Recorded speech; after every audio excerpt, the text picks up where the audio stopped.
सरकारी स्कूल में पढ़ा, बोर्डे पे बैठ के पढ़ता था, वहाँ से उठकर यहाँ तक आया। तो BHU जब मैं 2015 में स्नातक में एडमिशन लिया था तो उस समय तक मेरे माइंड में UPSC BPSC कुछ ऐसा था ही नहीं। हम दिल्ली गए थे सर कि हमें लगा कि BPSC है, जैसा हम भी सुनते थे बहुत हार्ड होता है, तो अपने से कर पाऊँ या ना कर पाऊँ। तो मैं वहाँ गया तो कोचिंग 1-2 कोचिंग में इंक्वायरी लिया।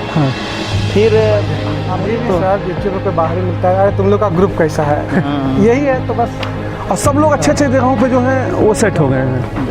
बस सर के लिए हमें लगता है कि ना ही जाए उधर तो छात्रों के हित में है, इसलिए आप लोग तो कम से कम प्रेरित मत कीजिए, आप लोगों को घाटा है इसलिए नहीं, ये लोग प्रेरित कर रहे हैं, मेरा मूड चेंज हो रहा है हम लोगों का। नहीं, आप लोग मूड चेंज मत कीजिए।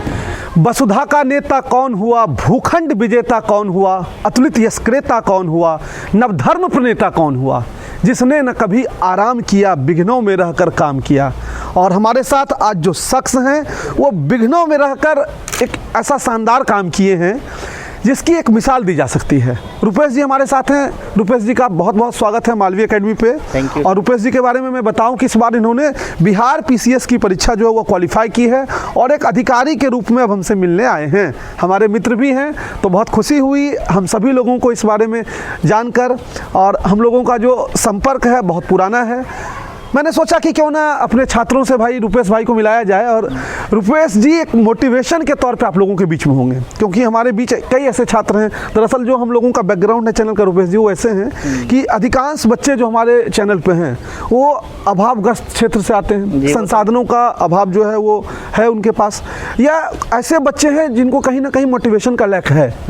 तो आप अपनी जर्नी के बारे में एक चीज़ बताइए कि आपका बैकग्राउंड जो है वो कैसा रहा है, क्या आपका फैमिली बैकग्राउंड कैसा रहा, और ख़ास करके जो बच्चे मान लीजिए एक ऐसे तबके से आते हैं, एक ऐसे पृष्ठभूमि से आते हैं जिनको ये लगता है कि बड़ी बड़ी जो परीक्षाएं देश में हो रही हैं उनके लिए नहीं बनी है। उनको लगता है कि हम लोग सिर्फ जो है ग्रुप D के एग्ज़ाम के लिए हैं, या बहुत हो गया तो SSC के लिए हैं। एक हवा जो बनाया गया है कि लाखों लाख की फ़ी के माध्यम से ही सलेक्शंस हो सकते हैं, क्या इस पर थोड़ा अपनी राय दीजिए। सर मैं तो बिहार के सुपौल ज़िले से हूँ, जो कि बाढ़ प्रभावित इलाका है, आप लोग भी जानते ही होंगे।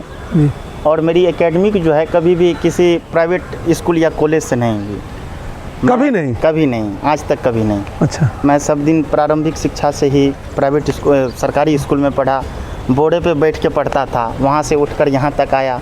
तो BHU जब मैं 2015 में स्नातक में एडमिशन लिया था तो उस समय तक मेरे माइंड में UPSC BPSC कुछ ऐसा था ही नहीं। मैं सोचता था, देखता था कि गांव में पुलिस का भी बहुत ज़्यादा वो प्रतिष्ठा है, दरोगा का बहुत ज़्यादा प्रतिष्ठा है, तो मैं सोचता था कि वही बन जाता।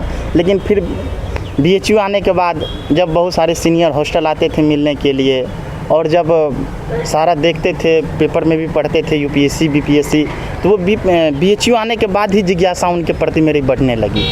और जब मैं अंतिम वर्ष में था तो उस दौरान मैंने MA का एंट्रेंस भी दिया था, जो कि आप लोग भी जानते थे, अच्छा रैंक भी आया था MA के एंट्रेंस में। लेकिन मेरे मन में बैठ गया था कि मुझे BPSC करना है, तो मैं MA को छोड़ दिया और BPSC की तैयारी में लग गया। तैयारी के लिए चले गए दिल्ली आप? जी, दिल्ली। अब एक से ध्यान रखिएगा, दिल्ली का इसका मतलब ये नहीं कि कोचिंग ज्वाइन किए हैं, इनकी पूरी तैयारी जो है वो सेल्फ स्टडी के माध्यम से हुई है। अच्छा, दिल्ली जाने का निर्णय उस समय आप क्यों लिए थे? हम दिल्ली गए थे सर कि हमें लगा कि BPSC है, जैसा हम भी सुनते थे बहुत हार्ड होता है, तो अपने से कर पाऊँ या ना कर पाऊँ। तो मैं वहाँ गया तो कोचिंग 1-2 कोचिंग में इंक्वायरी लिया। फिर मुझे वहाँ जो इच्छा के अनुसार हर चीज़ नहीं सूट कर रहा था। दरअसल बहुत ज़्यादा लेंथी प्रोसेस वो लोग बता रहे थे। तो फिर 1-2 सीनियर के संपर्क में मैं आया, तो वो जो राय दिए कि पहले क्वेश्चन पेपर देखो, फिर उस पर सोचो, देखो तुम कितना उसमें समझ रहे हो, कितना जान रहे हो, तुम्हें कितना करने की ज़रूरत है। जब मैं PT का सिलेबस देखा तो उसमें इतिहास का बहुत ज़्यादा रोल होता है BPSC की पीढ़ी में। अच्छा। बिहार स्पेशल और नेशनल हिस्ट्री को अगर मिला दिया जाए तो 150 क्वेश्चन में लगभग 45 से 50 क्वेश्चन केवल इतिहास का होता है। अच्छा। तो यहाँ मेरा कोर सब्जेक्ट इतिहास रहा था, तो मुझे लगा कि इतिहास का अगर किसी भी स्तर पर अगर क्वेश्चन पूछा जाए तो मैं तैयार कर सकता हूँ। फिर उसके बाद साइंस का 30 क्वेश्चन उसमें था, करेंट का 30 क्वेश्चन था। तो इस आधार पे मैं देखा कि मैं खुद से भी कर सकता हूँ, क्योंकि BHU आने के बाद तो 7-8 घंटे या 5 घंटे कम से कम किताब पढ़ने की आदत खुद से हो गई थी।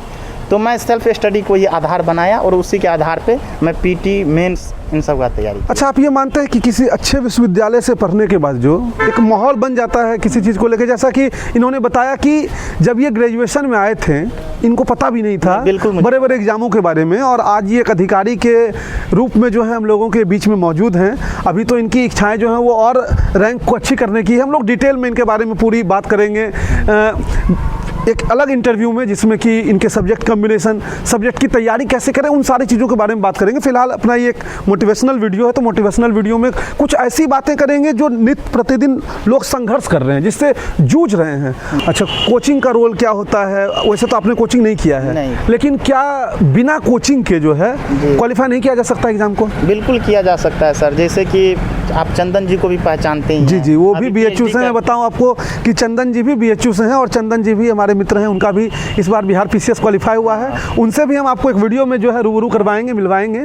और बहुत मोटिवेशनल पॉइंट फैक्टर हैं बच्चों। अगर आप इस चीज़ को अपने मन में ठान लेते हैं कि नहीं हमको करना है, तो आप निश्चित तौर पे कर सकते हैं। अच्छा, आप उन बच्चों को क्या कहना चाहेंगे जो अभावग्रस्त क्षेत्र से हैं, जिनके पास संसाधनों का अभाव है, जिनको ये लगता है कि हम नहीं कर सकते हैं, या जिनको कोई जानकारी भी नहीं है? हालांकि हम लोग जब आए थे BHU तो ये YouTube वगैरह का प्रचलन नहीं था। आज तो अपने पास इतने पॉइंट ऑफ मोटिवेशन है, इतना जानकारी जो है अपने बीच ढेर सारी है। जैसे आपको मैंने जो है रूबरू कराया, अब बच्चे ये चीज़ समझेंगे भाई कैसे हुआ है, तो ये एक उनके लिए इम्पैक्टफुल चीज़ जो है वो हो सकता है, एक गहरा इम्पैक्ट जो है उनका उस पर जा सकता है। तो आप क्या कहेंगे कि आज जो सोर्सेस इंटरनेट पर अवेलेबल हैं उसका यूज बच्चे कर सकते हैं, जिनको ये लगता है कि उनके पास संसाधन है ही नहीं? बिल्कुल, देखिए आप लोगों को हौसला अपना कम नहीं करना है। ऐसा नहीं कि केवल कोचिंग के बल पे ही BPSC को निकाला जा सकता है या किसी भी स्टेट के PCS को निकाला जा सकता है।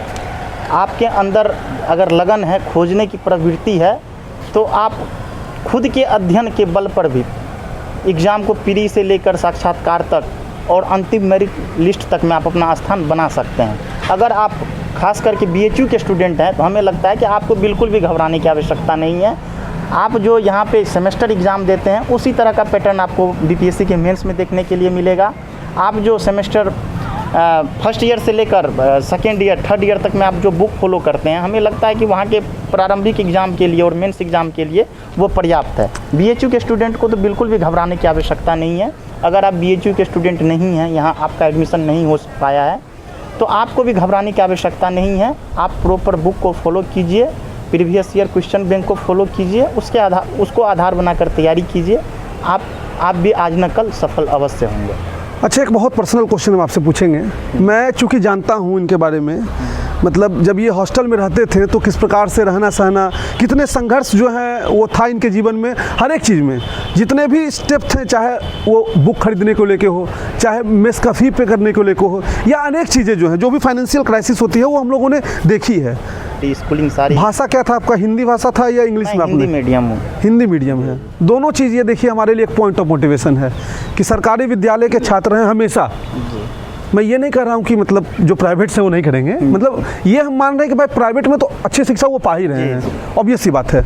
और ये दूसरा कि आपका मीडियम भी हिंदी रहा है, तो कभी डिटेल में हम लोग बात करेंगे। क्या आपका ऑप्शनल क्या था? Political science. ऑप्शनल में आपने पॉलिटिकल साइंस रखा था, तो पॉलिटिकल साइंस के ऊपर भी बात करेंगे हम डिटेल में रुपेश भाई से। और फिलहाल इस इंटरव्यू में इतना ही। और इनसे क्या क्वेश्चन पूछना है आपको, ये आप कमेंट बॉक्स में डालिएगा, तो इनसे जो है हम और ढेर सारे जो आपके सवाल होंगे अगले इंटरव्यू में इनके साथ रखेंगे। और मुझे उम्मीद है कि रुपेश जी से मिलकर आपको जो है वो बहुत अच्छा लगा होगा। और रुपेश जी को ढेर सारी शुभकामनाएं पुनः मालवी एकेडमी की पूरी टीम की तरफ से। आप अधिकारी बन के जाइए, अभी तो आपको और भी एग्ज़ाम देना है। जी। और बड़े लक्ष्य को जो है ये टारगेट किए हुए हैं, तो और बड़ा लक्ष्य हासिल करके हम लोगों के बीच आएँ। और कुछ अपनी जर्नी के बारे में कहना चाहेंगे? हम लोगों की पहली मुलाकात में बताऊं कि हौसला भैया का एक लॉज है हौसला यादव का, उसमें सीर गेट पे पहली बार हुई थी। हम थे, ऋषभ भाई थे, आप थे, स्वराज, आदित्य, और भी कई लोग थे, वर्मा जी, शर्मा जी, अनेक हम लोगों का एक बड़ा मस्त ग्रुप था वहाँ पे। और हॉस्टल नहीं मिला था हम लोगों को, बता दें, क्योंकि हॉस्टल में सीट्स बहुत कम था। एक आध 2 मार्क्स से सबका इंडेक्स भी कम था, जी। तो हम लोगों को हॉस्टल नहीं मिला, तो 1 साल बाहर झेले थे जी, साथ में। जी, जी। और फिर दूसरे साल सबको हॉस्टल मिला। क्यों मिला? क्योंकि दूसरे साल जो सेमेस्टर के मार्क्स थे उसके बेसिस पर हाँ, हॉस्टल मिलना था। उसके आधार। तो उसमें हम लोगों का ग्रुप जो था वो एकदम हाँ। टॉप पे अपनी जगह जो है बुलंदी हासिल किए हुए था कि नहीं हॉस्टल तो भाई लेना है। जी, जी। आपकी कुछ वैसी यादें हॉस्टल की, बाहर की, जो आप साझा करना चाहें? एक प्रकरण है हम लोगों में, एक फेसबुक पोस्ट को लेके शाम में सूरज भाई में बहुत बड़ा विवाद हो गया था। जिसमें आर पार की लड़ाई, ऐसा लग रहा था कि अब आर पार की लड़ाई हो जाएगी, लेकिन हम लोग अब संबंध विच्छेद हो जाएगा। लेकिन फिर हम लोग सोचे कि जीवन को अभी बहुत दिनों तक जीना है, इन रिश्तों को बरकरार रखना, इन छोटी मोटी बातों पे को लेके इस तरह उलझना उचित नहीं है। अच्छा, जो भी बातें हैं बैठ के उसका समाधान निकाल लिया जाए। हम लोग अच्छे मित्र थे, लेकिन एक होता है ना कि जिनको आप जितना दिल से चाहो उनकी बात उतनी चुभ जाती है, तो उसी तरह से हो गई थी। उनसे पहले भी हम लोग बहुत अच्छे मित्र थे, बहुत क्लोज थे। अच्छा, मैं उस घटना को बता दूं कि हुआ ये कि ये कोई पोस्ट की है। अब पोस्ट क्या है इस पे नहीं चलेंगे। हाँ। ये कोई पोस्ट की है और उस पोस्ट पे हमने रिएक्ट कर दिया। अब रिएक्शन जब हुआ तो इनका कमेंट हमारा कमेंट दोनों जो है वो चालू हो गया। और फिर स्थिति इतनी ख़राब हो गई कि जब हम लोग हॉस्टल आए तो हम लोग इस बात के लिए आतुर थे, किसी की बात नहीं सुन रहे थे। जितने भी मित्र थे सब साइड रो, कोई बीच में नहीं बोलेगा, जो बोलेंगे हम ही लोग बोलेंगे। और फिर जो है हम लोगों में कंप्लीट उसमें ऐसा स्थिति हो गया कि अब हमारा संबंध नहीं रहेगा। लेकिन वो कहते हैं ना कि जिससे आप क्लोज रहेंगे कितने दिन उससे दूर रहेंगे। तो हम लोग मुश्किल से 15-20 दिन में बात अच्छा नहीं लगता था, सामने से जाते थे, सामने से गुजरते थे लेकिन बोलते नहीं थे। हर जगह सामने मिलना, क्लास में भी जाना, मेस में भी निकलना, तो इधर। और हम लोग अक्सर ये कोशिश करते थे कि लिस्ट भी कॉमन होना सबका। मतलब दोस्त से बतिया रहे हैं बगल में बैठ के, लेकिन उनसे नहीं बतियाना है। लेकिन 15-17 दिन बाद अचानक फिर से बात जो है वो शुरू हो गई। और फिर उसके बाद हमको लगता है संबंध और प्रगाढ़ हो गया जो है। उसके बाद मैं इनसे मिलने दिल्ली भी गया, और दिल्ली में मैं पहली दफ़ा दिल्ली गया था। तो जब इनसे मिलने गया तो ये मेट्रो वगैरह का कार्ड हमारे लिए बनवा के रखे थे। हम कह रहे भाई बहुत बड़ा झगड़ा हुआ, इसीलिए मेट्रो का कार्ड वगैरह बनवा के रखे क्या हमारे लिए। तो बड़ा प्यारा कहानी है, बड़ा मधुर हम लोगों का जो है रिश्ता रहा है। और हम सब लोग मतलब कभी एक बार ग्रुप में मिलेंगे, हम ऋषभ सर और भी जितने लोग हैं, रुपेश जी, तो सब लोग एक बार हम ये यूनिवर्सिटी लाइफ को जो डिस्कस करेंगे आपसे, अगर आप लोग चाहेंगे तो। क्योंकि यूनिवर्सिटी लाइफ बहुत इंपॉर्टेंट पार्ट होता है आपकी लाइफ में। और हम लोगों को लगता है कि सर हम लोगों का जो सर्कल रहा उस सर्कल में मतलब कि एक बहुत पॉजिटिविटी थी। बिल्कुल बिल्कुल। सब लोग जो हैं एक दूसरे को प्रेरित करते थे। देखिए ऋषभ सर भी हैं आपके, मैं ऋषभ सर को भी फाइनली बुला ही लेता हूँ, सर आइए ज़रा। और सर भी देखिए आपके पीछे बैठ के जो है पूरा इंटरव्यू का लुत्फ ले रहे थे। अब देखो अब अधिकारी बन के आ गए सर, आप लोग के मित्र मंडली में भी होंगे तो भी अधिकारी बन। हम लोगों के मित्र मंडली में सब अब ऐसा है हाँ। कि अधिकांश लोग जो है उसी रेंज में सब जा रहे हैं। कहीं ना कहीं सेट भी हो, सब कहीं ना कहीं सेट हो रहे हैं, अच्छे मतलब अच्छे पोजीशन पे सेट हो रहे हैं। अच्छा, बच्चे हम लोगों को भी लगातार क्वेश्चन पूछते रहते हैं, सर आप लोग क्यों नहीं करते हैं? हम लोग क्या जवाब दें? नहीं देखिए, आप लोग इसके पीछे मत जाइए, इसीलिए कि मैं जब पीसीएस की तैयारी के लिए गया तो घर से हमें कोचिंग के लिए भी कभी पैसा नहीं मिला। और सूरज सर जो हैं हमारे गुरु के पहले, अब सर पकड़ रहे हैं, लेकिन ऐसे समझिए कि इतने इकोनॉमिक रूप से स्ट्रांग हो गए सर कि हम लोगों को कभी 50,000 1 लाख की भाई है तो सर बिना पूछे कि क्या करना है, हाँ ठीक है कि इसी नंबर पे भेजना है, किस अकाउंट नंबर पे भेजना है, वो तुरंत भेज दिए। हमें मैथिली का भी क्लास लेना था तो सर से ही पैसा उसा लिए हैं, हमें घर से बिल्कुल पैसा उसा नहीं मिला था। नहीं, ये आपका प्यार है। देखिए यही तो एक मतलब ये तो संबंध है ना, ये हम लोगों का संबंध है आपस का। और हमको ये लगता है कि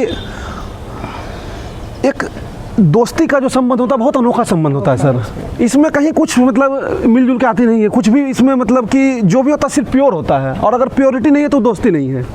तो कंप्लीट हम लोग प्योर रहे अपने लिए, ये तो है सर। और हम लोग का तो यही तो खासियत है सर। अभी भी बीएचयू में जा कहीं भी। अच्छा, आपको ये लगेगा कि ये पीसीएस का अधिकारी हो गए तो अब हमसे जो है वो आएंगे तो हम लोगों के, आपको पता है हम कैसे छोड़िए, अब हम लोगों के लिए वही कॉमन ट्रेंड है। ये आईएएस भी बन जाएंगे तो हमारे लिए जो है बस वही ट्रेंड रहेगा। और हम लोग कुछ भी कर लें तो हमारे लिए, हम इनके लिए वही सूरज भाई ही रहेंगे और हमारे लिए रुपेश भाई रहेंगे। अभी भी सर बीएचयू में कोई बाहरी मिलता है, अरे तुम लोग का ग्रुप कैसा है, यही है तो बस। और सब लोग अच्छे अच्छे जगहों पे जो हैं वो सेट हो गए हैं। बस महादेव का आशीर्वाद है, पीछे देख रहे होंगे। ये देखिए, ये यहाँ से जो हमारे जो बिल्डिंग से सीधा बीएचयू का वीटी जो वो दिखता है। तो महादेव का आशीर्वाद हम लोगों को प्राप्त होता रहता है, तो हम लोग बातें करेंगे और भी। आप लोगों से कहना यही चाहूँगा कि सर के बारे में ये मत सोचिए कि सर आप ऐसा क्यों नहीं किए। सर जिस बुलंदी को इस उम्र में छू लिए हैं, वहाँ तक पहुँचना भी हमें लगता है कि बहुत लोगों के जीवन के अंतिम पड़ाव में भी वो उस बुलंदी को नहीं पा सकते हैं। और ख़ासकर शिक्षा के क्षेत्र में जो सर कर रहे हैं वो एक क्रांति टाइप से है। हम लोगों में याद है जब हम लोगों की पहली मुलाकात दिल्ली में हुई थी, जब सर गए थे दिल्ली, तो उसी समय हम लोगों का एक ये प्लानिंग हुआ था कि सर BHU इतना बड़ा यूनिवर्सिटी है, इतना बड़ा एंट्रेंस एग्ज़ाम लेती है, लेकिन आज तक उनका कोई तैयारी करवाने वाला नहीं है। तो हमें लगता है कि सर के माइंड में वहीं से हो गया और सुने कि उधर से आए और सर और विकास जी सब मिलके मोबाइल से वीडियो बना के डालना शुरू कर दिए थे। तो ये 2-3 साल में सर जहाँ पहुँच गए हैं, सर के लिए हमें लगता है कि ना ही जाए उधर तो छात्रों के हित में है। इसलिए आप लोग तो कम से कम प्रेरित मत कीजिए, आप ही लोगों को घाटा है। इसलिए नहीं, ये लोग प्रेरित कर रहे हैं, मेरा मूड चेंज हो रहा है हम लोगों का। नहीं, आप लोग मूड चेंज मत कीजिए। सर जिस क्षेत्र में है बहुत अच्छा कर रहे हैं, बहुत अच्छा कर रहे हैं, इसके लिए कोई शब्द नहीं है। इसलिए आप लोग कम से कम इसके लिए सर को प्रेरित मत कीजिए, आप ही लोगों को घाटा है। चलिए, बहुत बहुत धन्यवाद रुपेश भाई मिलने के लिए इस तरीके से। और हम लोग आपके क्या क्वेश्चंस होंगे वो जरूर लिख दीजिएगा अपनी, आप जो है कमेंट बॉक्स में। फिर रुपेश सर को बुलाएंगे और PCS को लेके आपके जो भी सवाल होंगे सबके जवाब लाइव में हम लोग कोशिश करेंगे कि लाइव एक सेशन जो शेड्यूल किया जाए। और आप लोगों को ऑफलाइन भी अगर आप चाहेंगे तो मैं बुला के जो है इनसे ऑफलाइन भी आप लोगों को पूरा मिलवाऊंगा। और ढेर सारी शुभकामनाएं, ढेर सारा प्यार, बहुत बहुत धन्यवाद। धन्यवाद।